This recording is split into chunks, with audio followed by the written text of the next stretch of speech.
Hey everybody, and welcome to Monsters Lounge. I'm Jenny. I'm Tressa. Wow, what was that? I don't know. Usually, I'm the one that has trouble with my own name. This is fun. I'm really excited about our new intro slideshow. Oh my God, so It's fun. so fun. So tonight, we have no guests. Our only guests are us.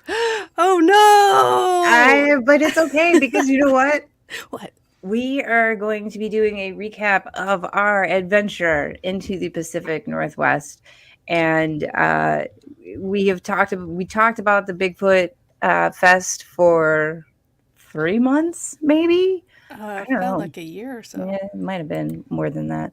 I don't know. I wish we were still. Wait, we are still talking about it. Oh! I know. So we are going to give an update on what activities and what fun things that we got up to on our Pacific Northwest adventure. It's very exciting. We're going to Okay. go. What? Go now.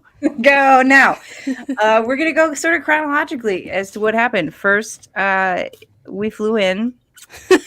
And Did you take an Uber, a taxi? How did you get to the airport is what I want my to know. mom Oh, took that's us. so Yeah, my nice. mom did because she's the best. Hmm, And I love her. And that's she's great. great. And you know what? She's real great at like 3 a.m. too. It's the exact time I want to talk to my mom all the time. Mm-hmm. This is 3 a.m. Mm-hmm. No, she's a real treat and she's a real pal for bringing us to the airport. But anyway, so the Bigfoot Fest, Oregon Bigfoot Festival and beyond was so much fun. The funnest. Oh man, it was really fun. First of all, Dave, as always, is a delight to be around and very A interesting to talk pleasure. to, listen to, all of the things. Mm-hmm. So that was amazing. The setup was in a amusement park, which to me sounded weird Yeah. at the onset of it. Like I'm thinking Great America, and we're all just going to be dodging children to get to various booths or Oh man. speakers. Right, but it was Um, like the grassy knoll of the mhm. place. It, Yeah. I love. Well, I already told you this, but I love a tiny theme park, a tiny amusement park. Adorable, dangerous, but not True. as dangerous as a carnival. I love it. It's so great. Exactly. Oh, and it was the best. It was so clean and so nice, and everyone working there and volunteering there was extraordinarily pleasant. Yeah, Not except for like the they're ones that rude didn't anywhere show else, up. but well, yeah. But So we but had to that's all do right. the photography job for most Oh, of it. had But to. yeah, dang it. I know. That was also fun. Yeah. Um, yeah, it was a really nice little place. They had it off to the side in a little wooded area. It was very, very pretty. There were amazing vendors. I bought a lot of things. Me too. Yeah. So I Listen, highly recommend. I didn't know what to expect there. Because Mhm. it's a festival and not a convention. It's what we usually go to. Oh, yeah, I didn't even think about that difference. Oh, I thought about it a lot. And I don't know Oh, that there was that much of a difference, mm-mm. except it was outside. Which I was delighted with, It by the was way. a perfect out. I'm sure everyone wants to know Gorgeous. what the weather was. Let's see. It was around 70 something. Started to sprinkle at some Mm, point. Perfect. yeah, but it was okay. It Hmm. was warm, but also not humid. Jenny, You're did welcome, we everyone, into the meet store. anybody? Maybe, maybe we met Bigfoot. That's Everybody, right. it finally happened. We Look how found scared we him. both are. Solution is right there. Answer Hmm. given. Riddle solved. He enjoys festivals and amusement parks, and Hmm. also elephant ears. Hey, who doesn't? Except your tummy. And then Yeah, we got to hang out with yeah. Dave and take pictures for Did. him and get a huge bunch of bananas that nobody ate and ended up throwing away. And a pizza that nobody ate and ended up throwing away. And like 4 elephant ears that we ate half of and then Yeah, threw the we rest ate that. away. Yeah. And Oh. then we also got to hang out with Ronnie LeBlanc and what's his name, Kevin. And Yeah, mhm, yeah, that guy. Ronnie LeBlanc, okay, gave us an impromptu interview that we aired last week, and it's two possibly weeks ago. 2 weeks ago. I know time. It's not And important. it was an amazing interview. The guy's right on the spot, just had all kinds of interesting and cool things to talk about. And happy to do it. He was a gent. Oh, just a gent. We got to hang out with him all day and So much fun. Yeah. The best time. Listen, that was a great time. Everyone needs to go to the Oregon Bigfoot Festival next year because you guys, Absolutely. a great time. Absolutely. Mm-hmm. Um, excuse me. So I was listening back to the Ronnie interview, and one of the most interesting, and please go back and listen to it if you have not already. Me right now? You right now, leave Okay. this, we'll All right. wait, listen, and then, oh man. All right, we don't need her. Okay, so one of the I'm coolest back. things that It was good. You're right. It was really good. I know. So he was talking about, I had no idea about this, but these old stone structures that are sort of sprinkled throughout New England. There's like 100 in Massachusetts, like 60 in Connecticut, and they're some of them go up to as old as 4,000 years, which is wild to me. How is that possible? White people weren't even in the country then. Apparently they were. Apparently they snuck in, they did some things, and then they snuck back out. Oh. I don't know. See, I was So, making a joke that and like I, only white people could build things because I'm stupid and white and I don't know any yeah, better. no, I got that, but But I was about to if follow it up with the okay, actual information. okay, let's hear it.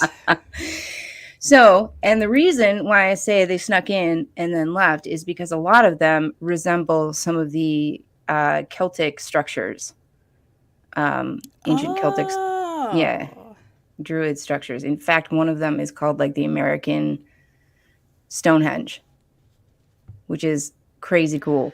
you know what's funny about that, but not really? There is a Stonehenge in the Gorge that we'll talk about in a minute. But it's just like some guy who's like, hey, Stonehenge is neat. I'm going to build one too. So there's no like astrological or anything to it. It's just like a bunch of, it's, he's like, I could charge people to have their weddings here or whatever. I don't know what people do. It's a really, I don't know what people do at Stonehenge. I have no idea. I'm assuming it's weddings. I would, wouldn't you? I mean, Yeah, I mean, probably. mm, Whatever. All right. Uh, but so Ronnie was talking about these things as, places of power, possible portals. And some of them, like the American Stonehenge one, can still be used as an accurate calendar. but not the one at the Gorge. Not the one at the Gorge. Don't, I mean, you could use it, but accuracy is kind of, I mean, time is relative anyway, right? Mm-hmm. It's all a construct. So sure, why Mm. not? Use it. Yep. Come up with your own calendar. I like it. And scene. Oh, and sign. Okay, go ahead. But and I'm going to be reading a little bit off the notes because there's no way in heck I'm going to remember all of this research that I did because immediately I was interested in this, right? Yeah. And the Stonehenge is a 30-acre complex of standing stones, underground chambers, and stone walls. So this is wild. They have tombs. There's areas in some of these places that are considered possibly sacrificial altars. Oh. Yeah. And the actual America's Stonehenge has a stone-lined speaking tube that gives the impression the altar is talking when someone speaks into it. And I What? love that so much. I love Just a that bunch of so much. charlatans being like, hey, you should go Hmm. to that place because it totally talks if you go over there. I'll be over at this other place, but you should go Yeah. there. That's crazy. Yeah. Yeah. So, and which is wild because when you look at some of these ancient structures, a lot of them were built and organized in such a way as to be deceptive to the common folk, right? A Oh, I lot of like like that. Mayan and Aztec temples were built with secret chambers. Not only were they built in such a way where the optics of like the stairways, they were uh, very, very vertical. So it looked a lot taller than it actually is. It looked like only somebody with godlike powers could be up there. And then they had all these sort of warrens where priests would like just pop out of places. So it looked like they were transporting themselves around. Huzzah! which, Love that. which I love it and hate it because obviously it's, people in power trying to Oh yeah, that's the maintain worst. control. But it is hilarious. But it is So hilarious kudos. that mankind has been tricking each other for We've eons. been the worst forever. Across the board, all cultures. Yay! Hooray! Oh no. Yeah. Anyway, so he was talking about going to some of these places and researching into them, and I cannot wait to see and hear about more of those adventures. Yeah. Yeah. So he's got some cool stuff coming out that I'm sure we will be all very excited about. Yes, we will. Yes, we will. And we got to hear about this kid named Daniel.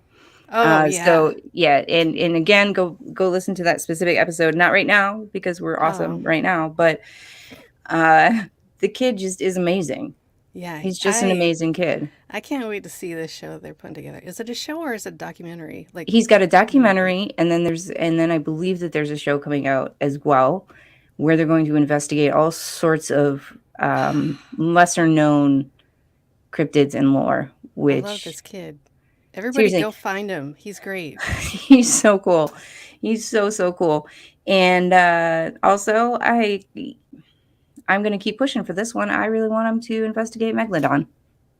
Okay, I'm not gonna stop you I'm from just saying. pushing that. I'm going to push it. I'm going to push it a I lot. don't know why you keep thinking I'm gonna stop you from that. Stop fighting with me. I'm not. I believe what I believe. I just want you to be happy, Jenny.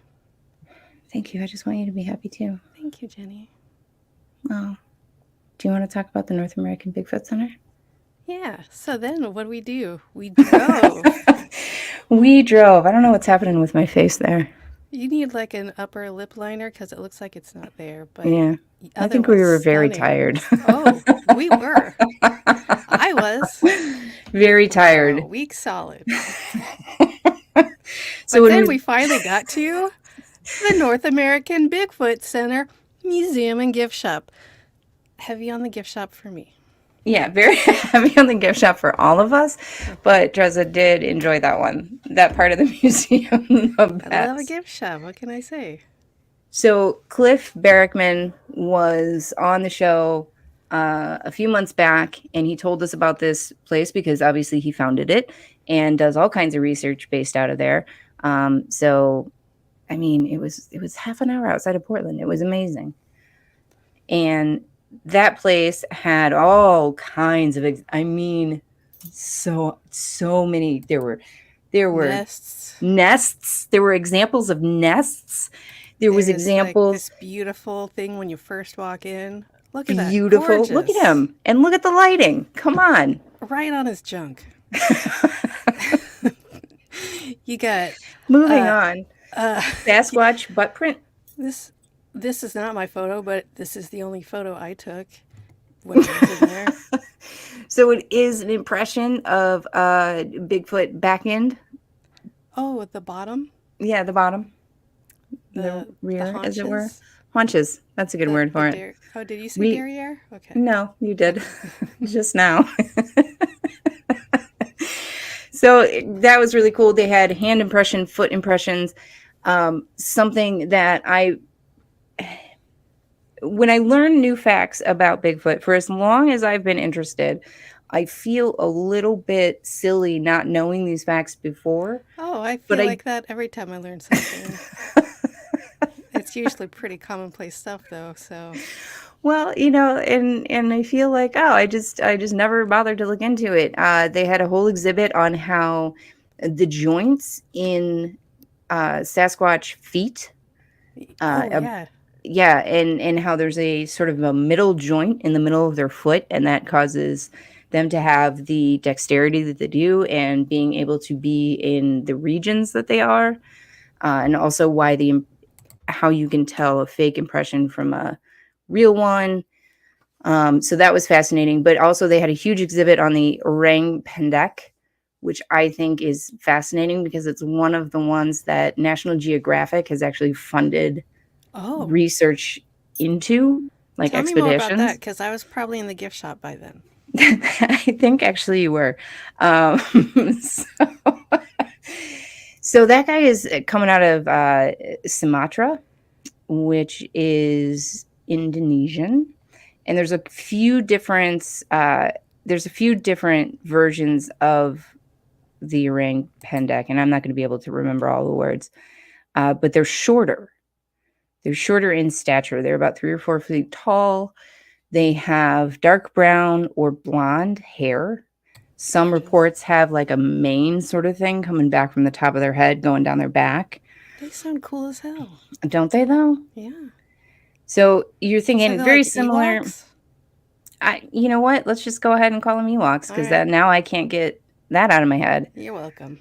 Also, they're adorable and they want to be your friend. And they're Oh. so cute and they get mad. They have very powerful shoulders, long arms, bipedal, and have been reported for several hundred years since Dutch colonists were in the area. Also by villagers and natives as well. So it is part of the lore there. Wait, they're Indonesian, but they've been seen in Oregon? Is that what you're saying? No, I'm saying it was one of the exhibits. Okay. Are there Dutch settlers in Indonesia is what I'm asking. No, they are in Oregon. The Dutch settlers. No. Where did Indonesia come in? There were Dutch settlers in Sumatra, which is a place. Thank you. You're welcome. That's what I was asking. I didn't know. They're very confusing. Help me out, everybody, because come on. Listen. I don't know what's happening. Listen. Yeah. So one of the reasons that this guy is so cool is because we're thinking, oh, maybe orangutan or whatever. But no. Also, there have been a lot of more recent discoveries about archaeology, I guess. I don't know. Anthropologic discoveries. Like in 2003, I think it was, there was a new subspecies of, or whatever you call it, of Homo. So Homo florenians? I got to check my notes on that one. Good God, woman. I know, because I'm very, very bad at pronunciation. Floresiensis. That's right. That can't not it be sounds right. scientific. Yeah. Well, look how great we are after we saw everything. And yeah, we did see everything. Listen, but there was one that was discovered, one of our ancestors, a very short, sort of pygmy sized. And so, yeah. And there was also a new species of orangutan discovered in the same area, I think in 2017. So there are new discoveries coming out of that region all the time. And that makes it super exciting. What region is this exactly again? Sumatra. Oh, still talking about Sumatra. Yep, still in Sumatra land. You know what? All right, fine. We will move on to the next location of exhibit. Drive. We're still there. Oh, we're going to talk about the next exhibit as soon as we get back from a fantastic ad break. Oh, sounds good. Let me find it.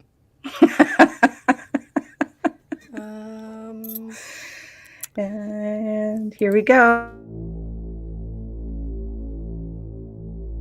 Are you troubled by strange noises in the middle of the night? Do you experience feelings of dread in your basement or attic? Have you or your family ever seen a spook, spectre, or ghost? Then Haunted Magazine issue 41 might just be for you.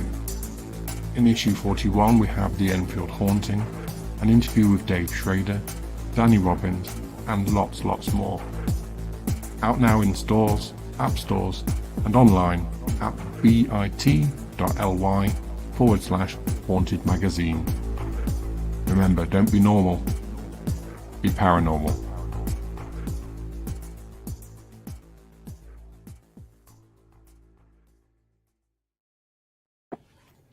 I was just browsing comments. Lost track of time. Yeah. It's fine. I can't read from this far away. Yeah, it's too bad you can't hear the ad here when it's over. Moving along.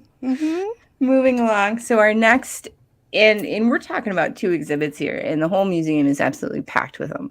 So Oh, the yeah, it next is. the next museum has to do with the Yeti skull cap and hand.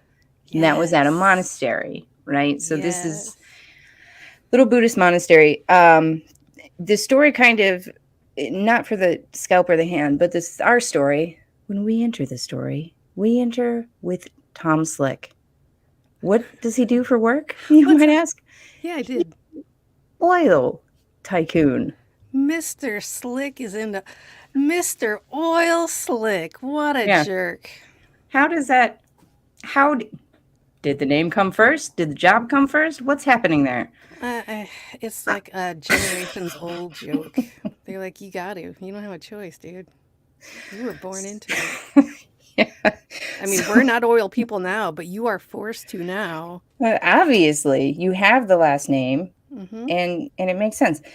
So, in sort of the 40s and 50s, it was awesome to be an adventurer and an explorer, and that's also what this guy did. So, if you were fairly wealthy and had British, there was a lot of British guys running around with this stuff.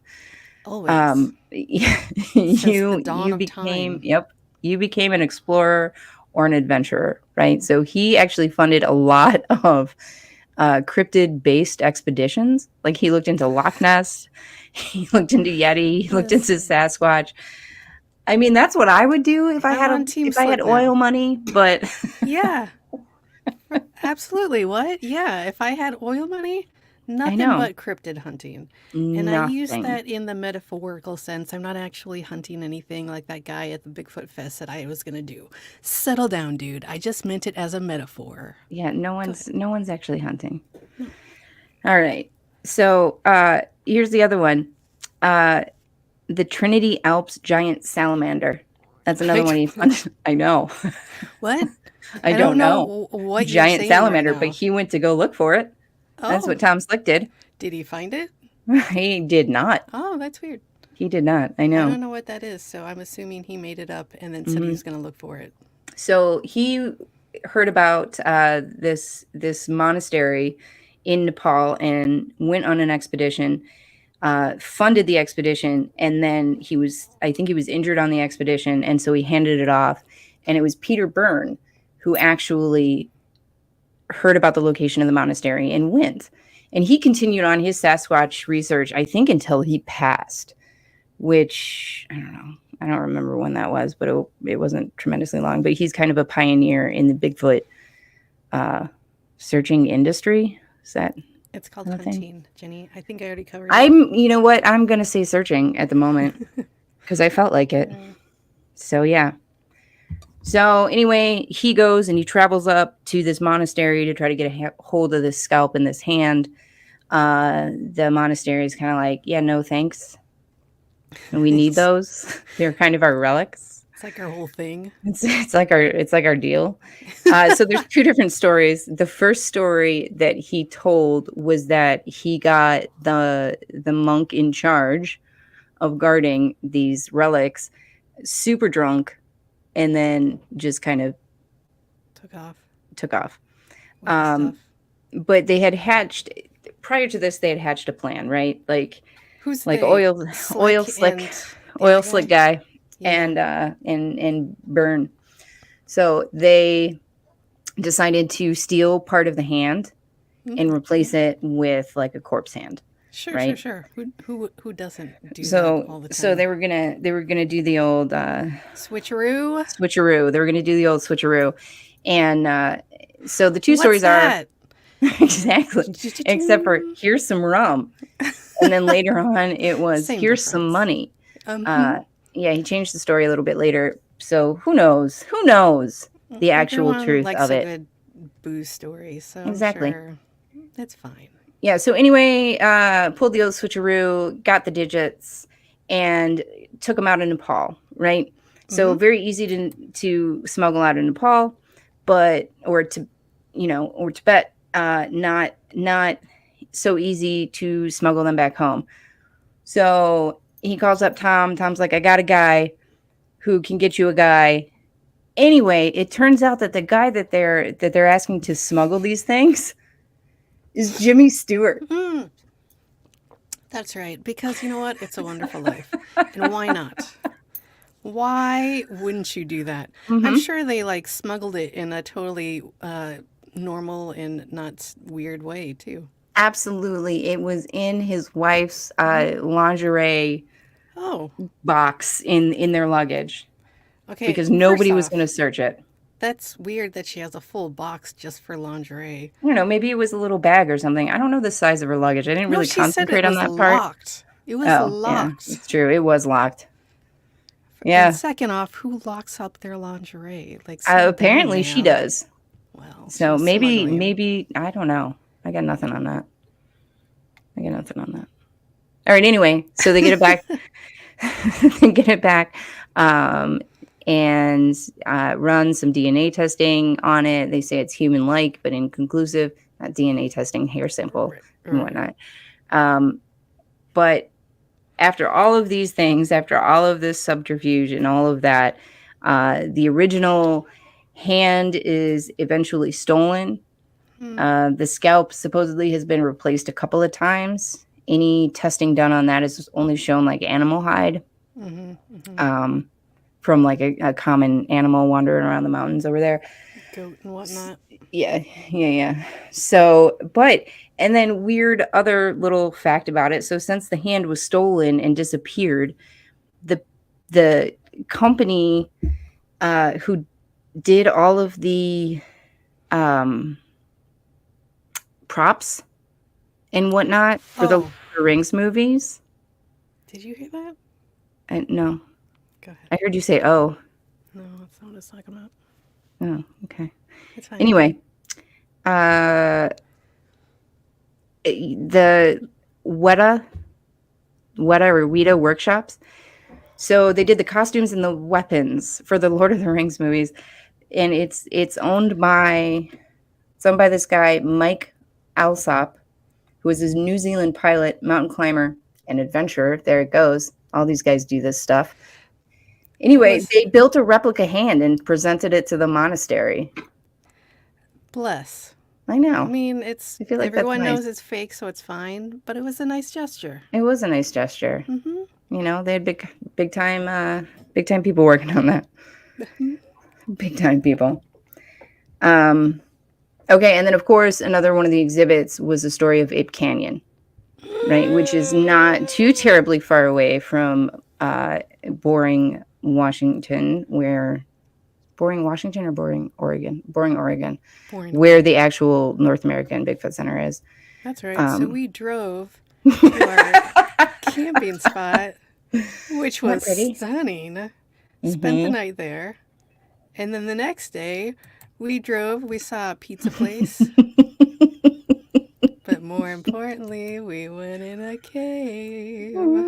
And this was super fun. So Ape Canyon is a little bit further away from the cave. Yeah, blah, blah, blah. It's here by the cave. Look at Jeni. Oh, she's so cute. Look at me. What's up? So, yeah. So the Ape Canyon was named Ape Canyon because there was a attack on some miners, Apes? foresters. There was an attack on some apes by some Sasquatch. And Wow. yeah, I know. That's It was wild. It was crazy. It was a group of miners, and they were under attack one night by a troop of Bigfoot. Threw rocks at their cabin, did all sorts of things. They began to shoot back, and anyway, terrible things. But that happened one night, and eventually the miners were Killed? left the next day and wouldn't go back. A lot of people wouldn't go back.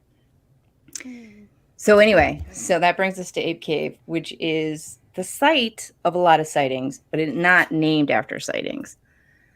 But it is very cool. It is the coolest. Look at that. Gorgeous. And It the was cave's gorgeous. not bad either. Hello.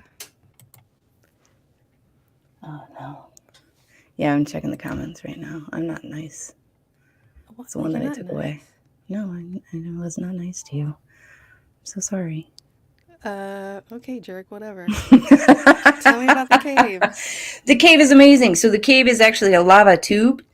So it's located at the base of Mount St. Helens, which is a volcano that has erupted several times, and the lava of which, Oh, is that erupted? I'm not familiar with Mount St. Helens. yeah, it erupted a few times. Just a couple. I know. But anyway, it's a lot of the rock that formed the gorge, right? So it's a lot of magma and I Rocks. don't remember the word for it, but it's a lot of rocks. So this was a lava tube, and it's a mile and a half long, and I think it took us 2.5 hours to get through. Yeah, lots of climbing over boulders. Lots and lots of that. Lots and lots and lots of that. Climbing up an 8-foot lava wall. Me sprinting and doing cartwheels all the way through. Making these guys. Absolutely. Not at all banging your head at any point in time. Not It at was all. only 3 times and it all hurt twice. It's fine. So anyway, it's pitch black in the cave, and it was wild and cool, and I think we're going to try to hit every single cave that we ever possibly can from here on out. Yes. Mhm. This was a different cave for me. I've only done caves that are like guided tours or like handrails and trails. Completely different experience. Aside from that, it wasn't your typical stalactite, stalagmite cave. It was a lava tube, which was still very cool. Yeah. So I've done a couple of caves before in Central America, and those were more limestone and sandstone based, which means you also get a lot of stalagmites and stalactites because the rock is a little bit more soluble, and the chemical makeup of the rock like creates really interesting crystal formations. Yeah. So there wasn't any of that. But it was just really badass to realize that you're walking through a tube that was created by magma, like being and it was pushed still out of a volcano. everywhere. Like the walls and the floor were covered in old lava. It was gorgeous. Yeah, it was wildly cool. One of the really cool things about the gorge itself is that these layers of magma that deposited and make up the bedrock of like that entire area all have different magnetic compositions. Oh, right. So the electromagnetic fields that are there are really wonky, and like compasses don't work a lot of times. Like a lot of like digital things don't work. It gets weird, and that is the basis, as we've talked about so much on this show. So much of the paranormal activity that you see out and about in the wilderness is really, they're thinking it's based a lot on the geological makeup of whatever ground it's on, right? Wild. Which is crazy. Like just to think about, like, come on, those crystals are actually doing something. Who would have thunk? Well, and when Ronnie was talking about the stone structures, all of this stone is ancient. New England has so much history, and it's at the top of like if you go down a little bit south, then you get into the Appalachians, which is intensely old. It's like the 4th oldest mountain range in the world, which is wild. That's crazy. Yeah. And you get a totally different makeup of rock, right? And you get a lot of quartz out there, which again has been linked up to a lot of paranormal and just high strangeness in general. So here you get a lot of different sorts of rock, but the same weird electromagnetic fields. Yeah. Which, and driving into it, Tressa, have you been to national parks or national forests at all? Not without you, which was that one time I did it. So I love them because they are a very stark reminder that these things very easily could be out there. And there is so much more that we don't know than we actually do know. There are just these vast, vast areas of wilderness. Seriously, like just driving through, an area that everyone drives through. You just see everything, and it's like the ocean only on land because it's just so vast. There's no way. How is all of that explored? It's not. There's so much going on in there, and you have no idea. Yeah. Yeah, absolutely. It's insane, and I'm really glad that you got to experience that as well, because now at least like we kind of get it when we talk about some of these huge areas, right? And I'll be dragging you to any national park or forest that I can get you to from here on out because it's just stunning. It's stunning and it's breathtaking, and we sit in like little suburbia and don't think that there's such an expanse of wilderness left. Yeah, But because we have bills to pay and we have stuff to do. We don't have time to think about the vastness of vastiness. I apologize for that. vastiness. I Oh, don't. it's- I I don't feel gotcha. good about it. Nope. Anyway, so we leave the cave and we drive and we see Mount St. Helens from afar. Look at Gorge. It looks like Switzerland or wherever Maria was. But then we got our picture next to a Mount St. Helens sign. Yay! Hooray! And then we went to the resort that we stayed at. Yeah. That was lovely. I didn't get pictures of that. There's no trees. I think maybe you definitely got like a picture of the resort. I know I didn't. We were so tired. I didn't load it. That's what I'm saying. All right, that's fair. Anyway, moving right along. Oh, you didn't like. Okay. What do you want to talk about the No, resort? no, it's fine. No, it's fine. Go ahead. Go ahead. Okay, that's fair. Are we fighting? Listen. Mm-hmm. You know The what? next day. You know what, Yeah. Jeni? Yeah, we are fighting, and Uh-oh. we're gonna settle it after we watch this With brand new swords? ad. With swords. Oh, hey, Tressa. Jeni? Oh, I'm just reading my book by international TV sensation, Dave Schrader. I'm reading the book, too. I don't remember the name of it or who wrote it, but yeah. There, I like your shirt. You? I got it on monstersloungepodcast.com. You've got a great shirt, too. Oh, that's so weird. I got it at monstersloungepodcast.com, too. They have really great stuff. A whole variety. I know, right? They have everything. Shirts. Tote bags. Clutches. A phone case, I think. It's the best.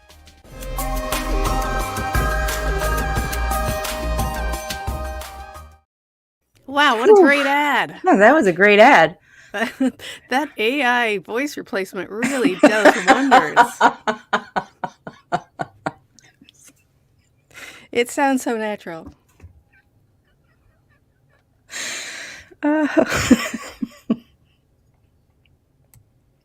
You know what we did the next day after going to the caves? I'll tell you what. What did we do? Relax. It's fine. James Shubsky picked us up in his super dope, I don't remember what he called it, but his super dope car. And he gave us the most amazing tour of everything around the gorge.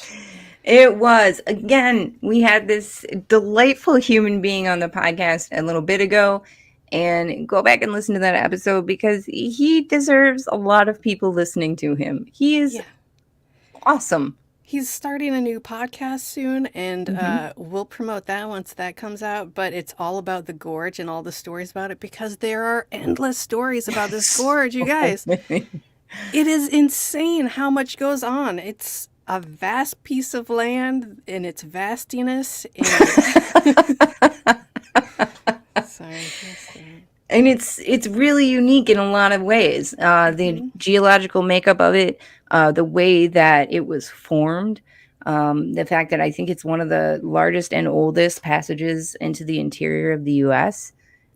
There's so much cool stuff going on there.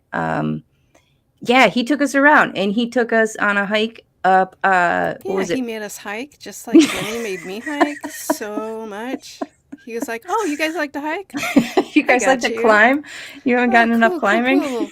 Cool. Yeah, neat. I can't get enough hiking. I love it so much. Oh, we had a good time. We did. My favorite part was when we started to leave or started to walk up and he said, listen, be careful for snakes, but don't worry, they rattle and let you know that they're there. Oh, okay, thanks. Yep. Now let's climb. That's going to involve you putting your hands In into rocks and crevices. crevices that you can't see. It seemed great. It seemed It seems safe. great. He I knew really it was enjoy safe. how everybody just kind of like let us loose. Like, you see that pile of rocks? Go climb on it. Good luck. Yeah, no, it's fine. I have shoes. I bought hiking shoes specifically for this because I don't know what I'm doing. I had a whole cosplay going. It was great. Yeah, I wasn't scared at all. And nowhere did the thought occur to me, oh, I've brought her out here and I'm now responsible for what happens. That's great to hear Not because scary. I Not was scary like, at all. this must be fine because Jeni says it's fine. Whatever. And I did. I have no idea. What do you guys want to do? I don't know what's happening right now. Whatever I was you a guys little want to do. scared. Pew pew. I was a little scared. Okay, I cool. was. You looked very scared and angry the whole time, so that's good to hear. I was just tired. Tired of hiking. I did not look angry. I was very pleased to be there. Anyway, James runs Margie's Outdoor Store, which is the coolest little store out in Washington. And he's got all sorts of paranormal stuff. He made this whole map of all of these reported sightings. Go check out the website. You can actually file paranormal reports on the website. So it was just this little outdoor store. Again, Margie's Outdoor Store. Right. And people started coming in and telling the wildest reports of something that is called the Klickitat ape cat, which is a giant panther-like creature, like 5 feet high at the shoulder, huge. Some people have reported that it has a sort of ape-like intelligent eyes and a more primate-like face. Yeah. So that's why they call it the ape cat. That sounded so elegant the way you said that. Thank you. I was trying. Mm-hmm. And it's not been linked to any like violent or sort of malevolent sightings at all. A lot of the reports are just, hey, we saw this thing and it looked at us and then wandered away and did its own thing. Yeah. So that's kind of cool. But anyway, he started getting all of these reports. They started filing them or taking the reports and keeping them, right? And so he kind of trained his staff on how to take paranormal reports, and then he goes out and he investigates everything. So the guy, he's a powerhouse. He just keeps going and going and going. And I'm like, yeah, no, let's go see another thing. That sounds really neat. Even I was tired at the end of the day because we saw a lot. Even I was like, all right. It was nonstop, and I'm not complaining a little bit, but I am impressed. He was just like, you're in town? I'm going to show you what's up. And he showed us what was up. And nonstop. The best part is it was like the second day in a row that he had done this. Right. The day prior, he had been taking Tobe and Brett from Flash of Beauty documentaries around and showing them the same stuff. Or was it just Brett and his wife? Either way. I don't remember. It was I know for sure it was Brett. Yes. And did the same tour. Like, did all of the same stuff. It was, yeah. He's like, this is my commute. I don't care. Yeah. Boundless energy. Hike up this plateau real quick. Oh, yeah. The one picture that I couldn't find, but at some point we'll find it, is me standing next to the pole where he had marked off. Oh, you do? Uh-huh. Oh, nice. So that was a sighting that he took the report on. Right next to our resort hotel. Mm-hmm. He just like pulled over very quickly right before dropping us off. He's like, here's the story of this. I marked that. We were like, what is happening? That's amazing. Yes. That was the entirety of our tour. It's just like, romp. Okay, here's what's here, and it's crazy. Go Everybody check it jump out. What? I don't. What am I missing? Okay. Yeah. He was amazing. I love that man. He's so great. So this was a Sasquatch sighting by a woman who had had some car troubles, and she had pulled over on the side of the road, and that stands at 11 feet high. What? I thought it was 12. What do I know? 13? Maybe 11, 12? I don't know. More than 11. I don't know. Okay, so I'm 5'9". That's like double me. So yeah, 11, 12, 15, 20. 20. All right. So one of the cool stories that he talks about a little bit in the episode that we had with him is the story of the Hanford nuclear plutonium factory, pretty much, that they had. So in around the time of the Manhattan Project, during the Second World War, they started manufacturing the plutonium for all of those tests and for eventually the atomic bomb up in off of the Columbia River. And that's in Washington, a little bit further away. So it's a place called Hanford. It's a, what am I thinking of? A military post facility? I don't know, whatever. Anyway, so semantics. Yeah. So, which is wild because I had never known that. So there's still, they didn't do a great job of cleanup or safety or regulations. Or keeping anything inside of the barrier of what they were supposed to be doing. Or not testing randomly on the people in the surrounding area. Making sure things didn't leak anywhere. Yeah. Nobody escaped. They didn't do the best job, right? So cleanup efforts are still going on from, I didn't know from that. all of this. Oh, yeah. Oh, yeah. Still? Yes, still going on. It's better than it was. It's more contained than it was. Hope so. But it's still not great. You guys, get it together. Seriously. And the things that they were up to up there were wild. So they're manufacturing this plutonium in order to, explode things. But they're also doing a great deal of testing on what radiation does. So they released some gas into the air and kind of tested that on some folks unknowingly. That seems fine. Sorry, my bad, guys. But they also had a lot of animal testing. So they had at least like 1,000 animals up there, a huge amount of property. The animals sort of, fenced off and all of these things. And we're testing the effects of radiation, what it would do to life, right? Can we make super soldiers with this radiation? Yeah, basically it. And then a couple of the articles that I read, it was like for purposes of health and physiology and military interests was the reason for the experimentation. That's a yummily vague term. Isn't it, though? Mm-hmm.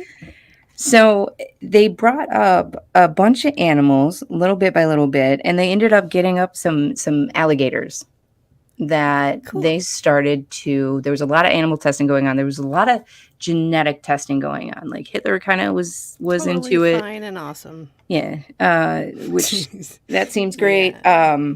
So of course, then we had to be into it and trying to figure out how we can utilize our natural resources in order to just benefit us, right? Yeah. As we do. Yeah. So yeah, they started experimenting with these alligators and irradiating them just a little bit. I'm sure that's fine. And it went great. It went great. That's great to hear. Whatever happened, they definitely didn't escape. Oh, that's good news because Yeah. that sounds like something that would happen is Right. that the alligators would escape. Yeah. But they So didn't? it says in my notes that they didn't. Oh, I'm sorry. Oh, I misread. no. No, they did escape. Oh, that makes more Yeah. sense Yeah. and They makes them did. sound stupider for not taking care of that Yeah. stuff. Yeah. So they definitely did escape. Not just once, but twice. Mm-mm. Mm-hmm. So they didn't fix the problem the first time. That's great. That's good to hear. No. Or the alligators were just getting smarter. I don't know. Oh, because they're Irradiated. We don't know what's going on. Uh-huh. So a lot of the waste and whatnot, and James was telling us as well, there's still like radioactive animal waste out and about in this area. Fantastic. And one of the theories behind this newer cryptid, the Klickitat ape cat, is that it's possibly descended from something that has been irradiated to begin with, or that it has fed off of prey animals that were irradiated. So it's fine. Yeah, no, that's totally great and awesome and cool and Seems totally reasonable. terrifying at all. But it seems very pleasant and I don't know if invasive's the right word. It just wants to do its own thing, right? Right. It wants to have its cubs, do its own thing out there. It's an introvert. I get it. Yeah, totally. So they dug up, and this was not too long ago. The article that I found about it was January 14th, 2007. Hanford workers removed 40,000 tons of carcasses and all sorts of waste from burial trenches at the former experimental animal farms at Hanford. Wait, how many? What? What did you just say? 40,000 tons. How many? Okay, roughly. How many animals is that? That's insane. It's a lot. It's a lot of animals. So it's the carcasses, it's the waste, it's anything around them, like all of that.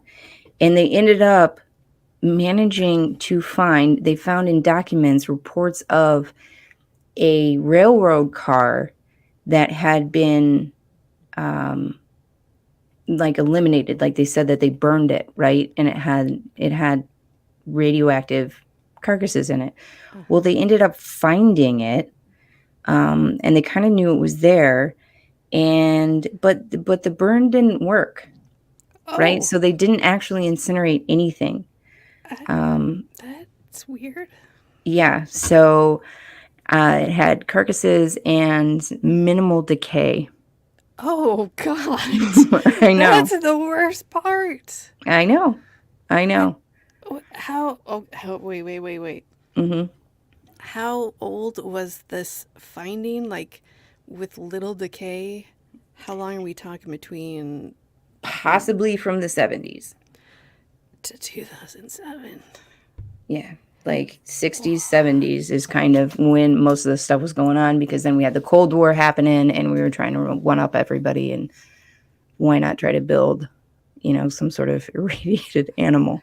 Some sort of mass grave for irradiated animals. You know what? Precisely.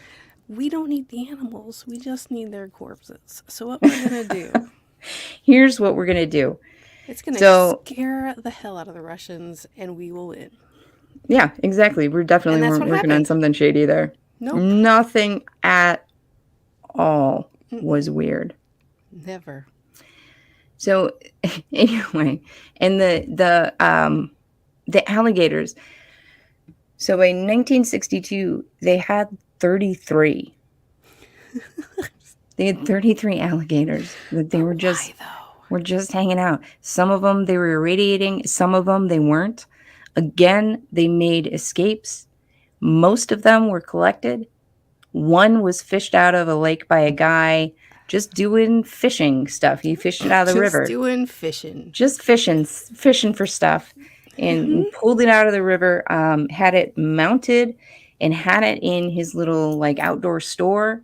And some GE had bought the area, had bought the Hanford plant, I think. And a couple of suits from there came in and stole it while he was gone. Oh, snap. Yeah. And they never recovered one of the regular alligators and one of the irradiated alligators. That's fine. I'm sure they're not mating and making more alligators somewhere. Totally fine. That's Everything's fine. Mm-hmm. That's fine. Everything's good. That's Everything's great. fine and good. I love it. More of that, please. I know. So to end up, we ended up on a little footbridge. How cute are we? Oh, yeah. We were discussing radiation. No, we weren't. We were talking about something completely different at that point in time. But they didn't actually know that. You could have lied. It's fine. Well, I know. It just seemed like weird if we were smiling and posing on a bridge to be like, we're talking radiation. It seemed a little worse to me. Those dumb alligators. Smile nice. So overall, we learned some really cool and interesting things. We saw a lot of really cool and interesting people. The area was stunning. And it was so stunning. We saw a little fairy house. That was a fairy house? I'm pretty sure it was a fairy house. We saw a waterfall. We did. We really hiked to that waterfall. We did. We did. That was all the last day we were there. That's the total. 2 photos, and I was like, I'll be in the back seat. You guys can go hike more, and I'll be right here. I'm done. Listen, I saw like 4 waterfalls. I'm pretty sure you saw one. I saw that one that we have a photo of. I have photos of me in front of it with a disgusted face because I am done. I know. That last day was not your day. That was a And then I dragged you. We went back into Portland to fly out, and then I dragged you to the Powell's bookstore, which is the largest bookstore. It covers a full city block. It's very well known in independent books and used in new books. And so I ran through the aisles like the happiest girl on the planet. Yeah. And Tressa left. Yeah. You're going to make me hike and look at books. I will see you later. No, I'm not going anywhere. I'm just going to be at the curb sitting until you drag me because I am done. She was done. Thank you. But I did awesome the whole time, and we have so many more adventures coming up for this summer and for the rest of the time. Minimal hiking, but like not there'll really be hiking. Caves. Oh, I can do caves. I can do indoor hiking. That's fine. Don't make me be outside around trees and bugs and sun and weather and no. Caves, yes. Absolutely, 100%. All right. I think we've kind of come to the end of our adventure, which is great because I think we've come to the end of the show. We have, exactly, and maybe a little bit over, but just That's totally fine. Jeni, so anyway, thank you, Jeni. What? Thank you for joining us. Everybody else, don't forget to find us on Facebook, Instagram, YouTube, and the Paranormal 60 Network. Like, comment, subscribe, and check out our merch on our website, monstersloungepodcast.com. Send us an email or a comment. We love hearing from people. So until next time, thanks for visiting the Monsters Lounge. Bye. Bye.